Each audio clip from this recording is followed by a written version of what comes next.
Hi, good evening. Today I will be talking about clinical depression and we'll be exploring its anatomy, normal physiology, what goes on, what goes wrong in the brain, how it is diagnosed and treated, and finally the demographics it affects the most. What is depression?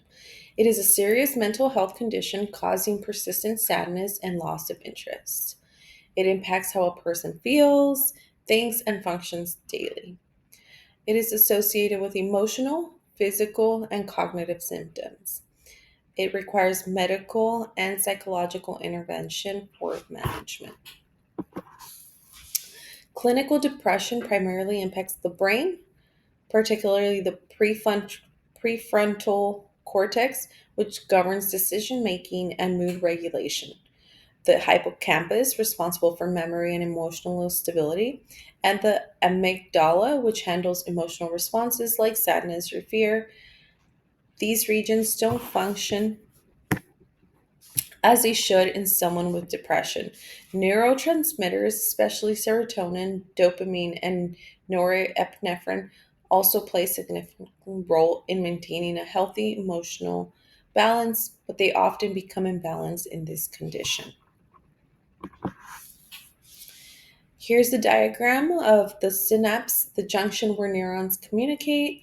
In depression, the serotonin levels in the synaptic cleft are lower than normal. This reduced availability impacts mood regulation and can lead to many of the symptoms we'll discuss later. The clinical depression disrupts communication at the synapses, reduce serotonin levels, and impair dopamine and norepinephrine reuptake. In a healthy brain, neurotransmitters like serotonin and dopamine regulate emotions, motivation, and stress responses. The hypothalamic pituitary adrenal axis, also known as the HPA axis, helps the body respond to stress by releasing cortisol. These systems work in harmony.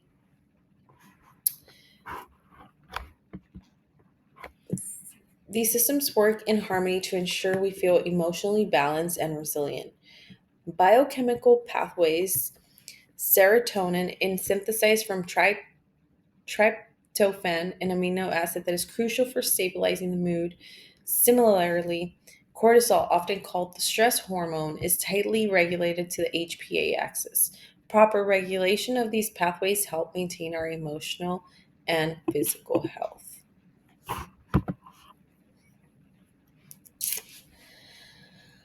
Um, In depression, serotonin, dopamine, and norepinephrine levels are disrupted. This leads to a cascade of issues, such as difficulty experiencing pleasure, increased stress, and lack of motivation. Additionally, the overreaction of the HPA axis results in high cortisol levels, which can damage the hippocampus over time. The symptoms of depression can all be traced back to these disruptions.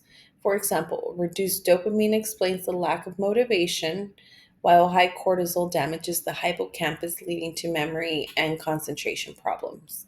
Sleep disturbances occur due to an imbalance in serotonin, which regulates circadian rhythms.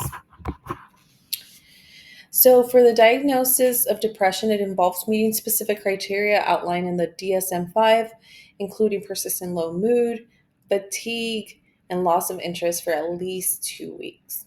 Tools like the PHQ-9 questionnaire help healthcare providers assess symptom severity. Treatment often combines medication and therapy. SSRIs like fluoxetine increase serotonin levels in the brain. Cognitive behavioral therapy helps patients identify and change negative thought patterns. However, side effects like nausea or serotonin syndrome can occur during the way these medications interact with neurotransmitters. AI is revolutionizing how we approach depression. Apps can track mood patterns, providing real time feedback to users and healthcare providers.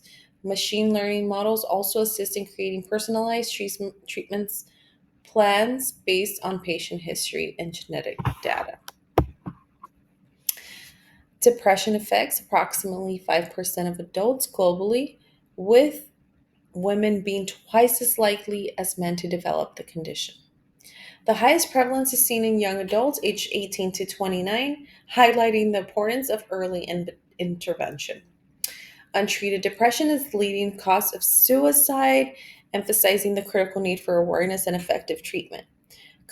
Comorbidities like cardiovascular diseases are also more common in individuals with depression, further highlighting the condition's wide reaching effects.